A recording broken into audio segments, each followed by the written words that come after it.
Last week I shared with you the fact that life is filled with unexpected events. We saw that as we go about our days, life happens. It just does. Some events may be expected, but our life is full of unexpected events. And accidents and illnesses are not scheduled events that befall us and often happen at the most inopportune time. Yet we muster on. We continue on. I want to continue that theme today and next week as we look at what Jesus had to say about things that happen when we might not be expecting them and the consequences that we sometimes face because of our actions. In Matthew 24, Jesus instructs his followers about some of the events that will take place regarding his return. The curiosity of the disciples prompted them to ask Jesus what would be a sign of his return. He then shared with them information regarding the events that would take place, and some of the false claims that would be made about his return. So at the conclusion of that chapter, Jesus made this statement. He says, "Therefore, be on the alert, for you do not know which day your Lord is coming. But be sure of this, that if the head of the house had known at what time of the night the thief was coming, he would have been on the alert and would not have allowed his house to be broken into. For this reason, you must be ready as well, for the Son of Man is coming at an hour when you do not think he will." You see, these last words exemplify the idea of unexpected events. We know that Jesus is going to return. We know that. He promised that. He said that. So we trust and know that he will. We just don't know when. Now that then becomes the challenge that we must face. When will his return be? And the challenge is we must always be ready. We must always be ready. You see, when Jesus talked about the thief breaking in or the robber, the security of our home is a continual process, is it not? Who goes to bed at night thinking that there's no reason to lock the door tonight because the burglar won't break in, I'll just lock it tomorrow night? Now, some of you may not lock your doors at night. I'm not saying that. But if you don't lock them at night, it's not that you think nobody's going to break in tonight. You just think nobody's going to break in. See, we practice security. If we lock our doors tonight, we'll lock them tomorrow night, and we'll plan on locking them all the time because we don't know when that unexpected event may take place. And that's what Jesus is talking about when he says, we don't know when the thief is coming. If we knew, then the homeowner would be ready and alert. We want to be prepared when the unexpected happens at the unexpected times. Or we want to be prepared when the expected happens at the unexpected times as well. Most of us probably carry some form of health insurance because we know that in the future, we will have medical issues, and we desire protection from the fiscal impact those illnesses can bring. I know I will get sick in the future. I just don't know when. However, when it happens, I'm prepared with that insurance coverage. The same way with the return of Jesus. We are certain of his return and that it's going to happen. We just don't know the time and date. So our call and our challenge is to be ready. That was the end of Matthew chapter 24. And Jesus then reinforces this idea with a couple of parables and a description of the judgment in Matthew chapter 25. And if you want to turn to your book in your Bibles there, you can, or if you got the Bible app, you can, or I'll have it up here on the screen as well. I want to look at some of these and see what we can glean from them. So Matthew 25, verse 1 starts with these words. The kingdom of heaven will be comparable to 10 virgins who took their lamps and went out to meet the groom. And 5 of them were foolish and 5 were prudent. For when the foolish took their lamps, they did not take extra oil with them. But the prudent ones took oil in a flask with their lamps. Now while the groom was delaying, they all became drowsy and began to sleep. But at midnight there finally was a shout, "Behold, the groom! Come out to meet him." And then all those virgins got up and trimmed their lamps. But the foolish virgins said to the prudent ones, "Give us some of your oil, because our lamps are going out." However, the prudent ones answered, "No, there most certainly would not be enough for us and you too. Go instead to the merchants and buy some for yourselves." But while they were on their way to buy the oil, the groom came. And those who were ready went in with him to the wedding feast, and the door was shut. Yet later, the other virgins also came, saying, "Lord, Lord, open up for us." But he answered, "Truly I say to you, I do not know you. Be on the alert then, because you do not know the day nor the hour." The parable of the 10 virgins describes the unexpected being unprepared. See, Jesus is describing an event that would be well known to his listening audience.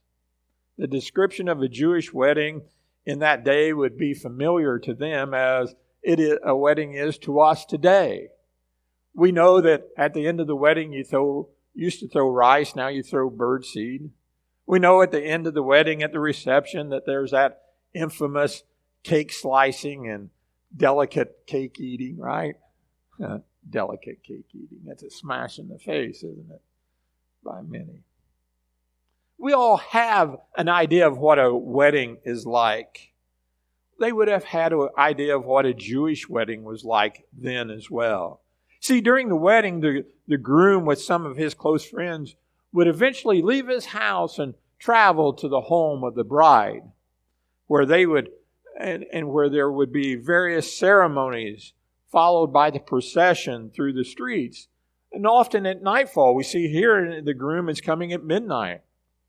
The virgins, or the bridesmaids, as we might call them, would be those assisting the bride as they expected the groom's arrival. They were part of her entourage, her party that would be there.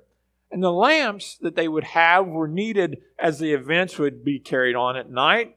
And some believe that those who carried the lamp were to lighten the way. Others said that signified that they were a part of the party and not someone who was attempting to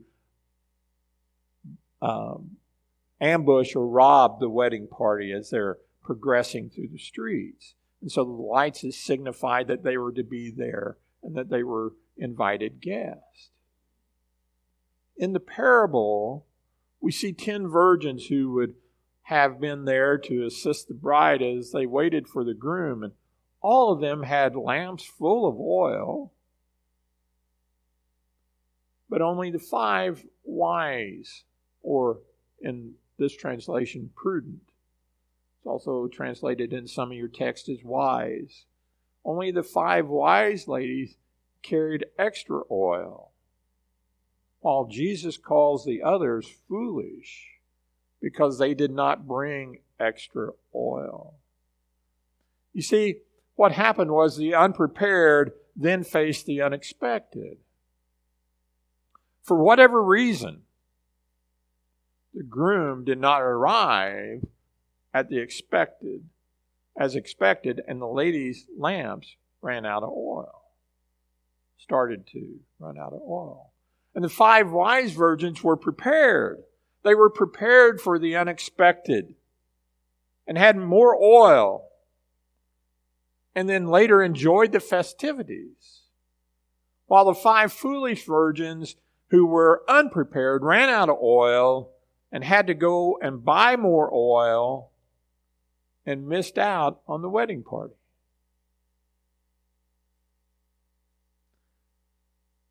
That story can happen to people today in many facets of their lives. There are those people who don't carry car insurance or enough car insurance because they don't think anything will happen to them. And then something happens and they don't have coverage. Apparently it's such a common practice that most of us carry coverage for the uninsured and the underinsured to protect ourselves for those who don't protect us because they're unprepared. People can be unprepared financially for minor emergencies that will arise. Years ago, we used to call it a rainy day fund, right? It was that money set back to help us through the unexpected events. Now, Dave Ramsey calls it an emergency fund. And we see that many people aren't prepared or aren't even working to prepare for those events that will happen when a few dollars are needed in unexpected times. And that's not uncommon. I did a little research, and there was a study done by a company called Lending Club Corporation, which is the parent company for Lending Club Bank. And they released their initial findings from a report of research that they did. And here's some of the things that they came up with. They said, while it is true that those who earn less are more likely to struggle financially, the results across all income brackets are staggering. They found that nearly 40% of those with annual incomes over $100,000, 40% with annual incomes over $100,000 live paycheck to paycheck, including 12% struggling to pay their bills. 53% of those who make between $50,000 and $100,000 annually, between $50,000 and $100,000 annually live paycheck to paycheck, with 18% struggling to pay their bills. And 72% of those who make less than $50,000 per year live paycheck to paycheck, with 33% struggling to pay their bills. Then this is what they also found. When it comes to demographics, the largest group living paycheck to paycheck is millennials, 77% of our young people, especially those what they call bridge millennials, who are 33 to 42-year-olds. They have 33% struggling to pay their bills. This demographic has been bookended by 2 recessions and riddled with student debt, unlike baby boomers and seniors, who are the least likely to be living paycheck to paycheck. Additionally, the research shows that having children corresponds with a greater likelihood of living paycheck to paycheck. Many people are living one emergency away from financial hardship. And some of that is because of lack of planning. Now, I'm not denying that our young people have it difficult with the cost of living and college debt and raising a family. I understand that. And that's a totally different discussion on its own. However, I don't believe that we can discount the idea that our baby boomers and our seniors as a whole grew up with a different respect for finances and work ethics in comparison to what many young people have. You see, the older generation during much of their youth did not experience financial instant gratification that's provided by credit cards, but learned the larger purchases required patience and sacrifice. See, we're living in a different time, and people have different things, and people want things differently, and there are different mindsets. And sometimes not planning is not good. Now, these are important statistics because this type of stewardship of one's finances can lead to struggle in people's relationships with God. See, when people put their trust in themselves, they fail to depend upon God. And although some may think stewardship is only a secondary part of our faith, that's not the case. Our trust in God is often expressed in our stewardship and how we manage our finances. But being financially unprepared is only a side note of what we can glean from this text. You see, it could be considered an application of a teaching, but not the implicit teaching of this parable. For example, one could use this theme that comes from this text to illustrate the Boy Scout motto of always being prepared. However, the main point of the text has a far greater impact than being unprepared for a financial crisis. Although a parable can hold many applications of its teachings, we must never forget the primary teaching of the parable, which is often expressed with the telling of the parable. See, this parable can be used in many ways to illustrate the importance of being prepared and the consequences that happen when the unexpected happens.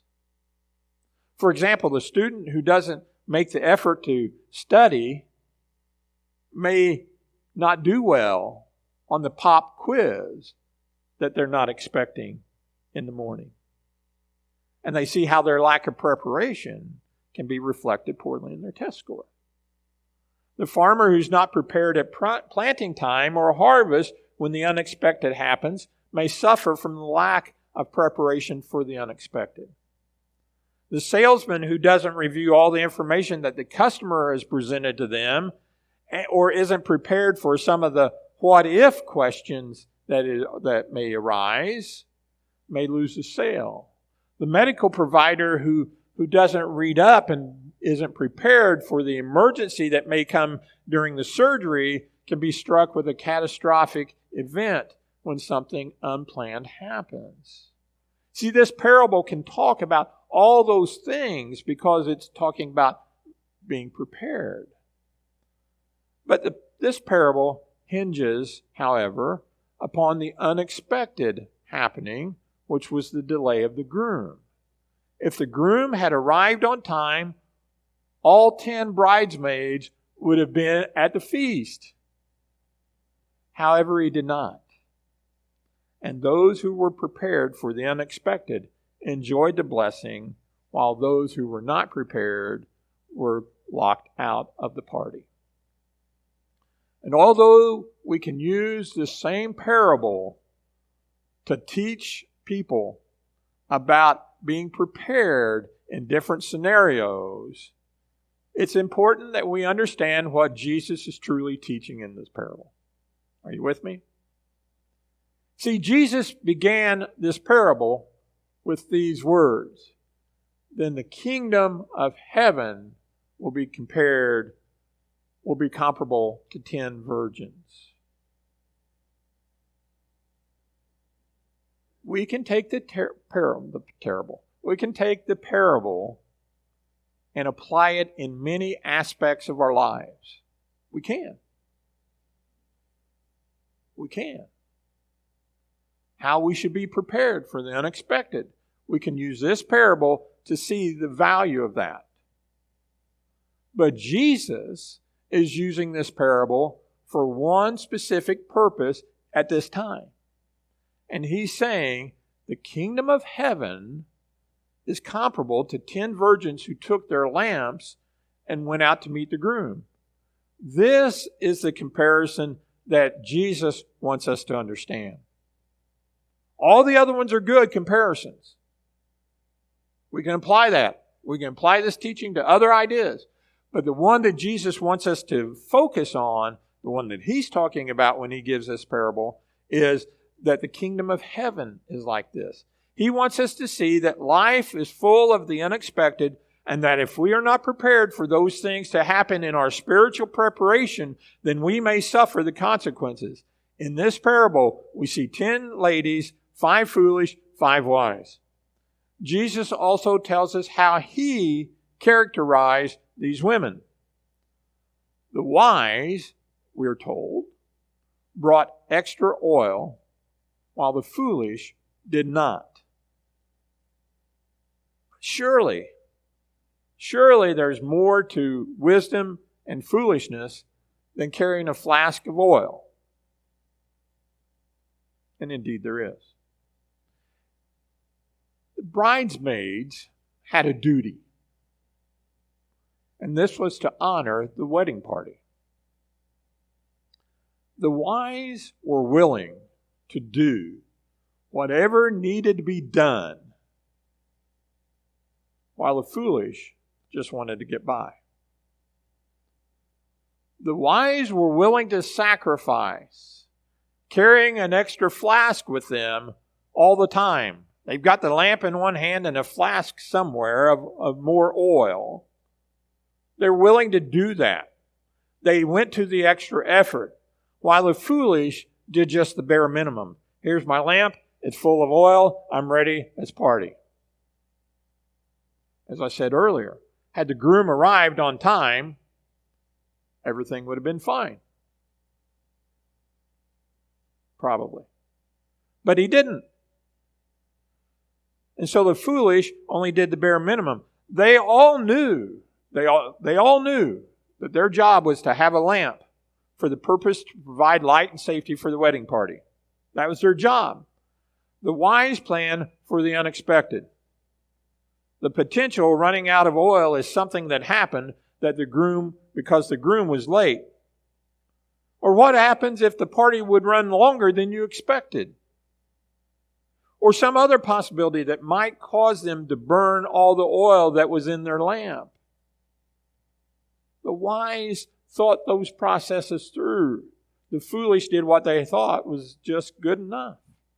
Well, this will be good enough. This will be good enough. But when it comes to the kingdom of heaven, which is what Jesus is talking about, do we want to be prepared? Or do we want to do what we think will be good enough to get us by? That's the question. See, that's what Jesus is trying to illustrate to his listeners. We have the option for either, but he tells us that the wise do more than the minimum because the unexpected can happen.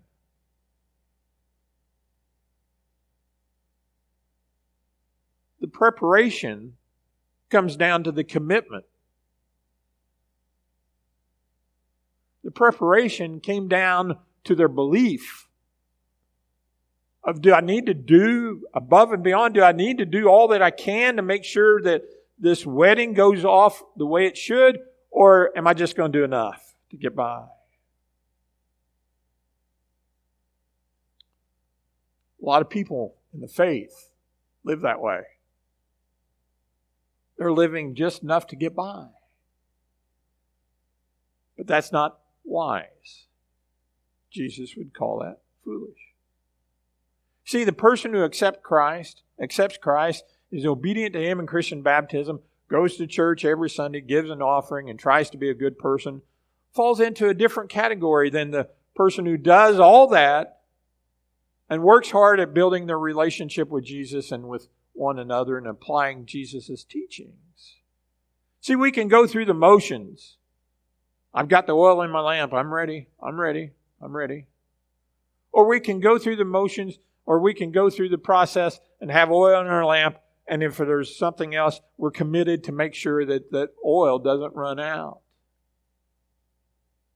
That's what the wise were doing. They were committed that the oil was not run out. They were doing whatever they needed to do to honor what they were supposed to do. The one who doesn't build that trusting relationship with Jesus is like the foolish bridesmaid who didn't bring the extra oil. The unexpected is going to happen in our lives, and it is imperative that we have taken the time to build that trust with Jesus that will see us through. See, we need to be committed to the level of, or have that level of commitment that God wants us to have. And that's what the wise bridesmaids, wise virgins here, did. Whatever it took, they were going to be prepared. They were going to do what they needed to be done. That's our call. That's our challenge. But the foolish servant has not done that. And are often, when the unexpected happens, they don't have the faith to face the crisis. You see, Jesus wants us to walk closely with Him for a purpose. Not so He can control us, but so that when we face life's problems, and I think we've talked enough about that last week and today, we know that life's going to throw us curveballs, right? When we face those problems, we're not going to fall away. We're not going to give up because we've built a solid foundation with Jesus. But there are those who claim Christianity and claim faith in Jesus, but that's all that they do. They don't work to build that relationship with Him. They don't work to become like Him. They don't work to expand this relationship with Him. They don't do what it needs to be done to get the job done. You see, life is going to throw us unexpected curveballs. And if we look at this parable that Jesus talked about and take the parable of the sower, we'll see the difference between the foolish who do what they think is enough to get by and the wise who sacrifice to do whatever is needed. The parable of the sower talks about the message of God falling on four different types of soil. We all know, I'd say most of us here know the parable of the sower. Okay? It's explained in Matthew 13, 18 through 23. We won't read the parable, but we'll read the explanation. Listen to the parable of the sower. Listen then to the parable of the sower. When anyone hears the word of the kingdom and does not understand it, the evil one comes and snatches away what has been sown in his heart. This is the one with seed beside the road.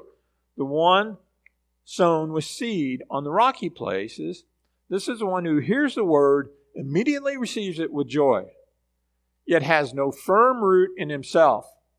But is only temporary. And when afflictions or persecutions occur because of the word, immediately falls away. And the one sown with seed among the thorns, this is the one who hears the word, and the anxiety of the world and the deceitfulness of wealth choke the word, and it becomes unfruitful. But the one sown with seed on the good soil, this is the one who hears the word and understands it, who indeed bears fruit and produces some 100, some 60, and some 30 times as much. When I look at these two parables together, I see that the foolish virgins are similar to those who are described as the rocky and the soil with thorns. Rocky soil and the soil with thorns. There is that initial commitment. Ooh, I'm in the wedding party. Woo! But when the unexpected happens, and the seed's choked out, person misses out on the greatest gift they've ever known, their salvation. Because they weren't committed. They weren't willing to do whatever it took. On the other hand, the wise virgin, I think, could be equated more with the good soil, as they are willing to do whatever it took to be ready. Whatever it took. The wise are willing to listen. They're willing to study. They're willing to understand. They're willing to be molded into the likeness of Jesus. And when the unexpected hits, they can weather the storm because they have a foundation that can't be shaken. That's important. That's important. See, the parable about the kingdom of heaven doesn't have the wise and the somewhat wise and the kind of foolish and the foolish. There's no in between. It's one way or the other. As people, we often like to soften the blow. We need to be bold. There are those who are on their way to heaven, and there are those who are not. There are those who think they're on the way to heaven, and there are those who are not. And we'll find more out about those next week. Is the plan. See, there are the wise who are prepared, and there are those who are not. And there are those who think they're ready, and there are those who are not.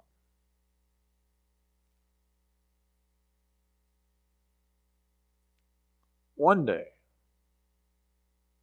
the bridegroom will return for his bride. The question is, are you prepared?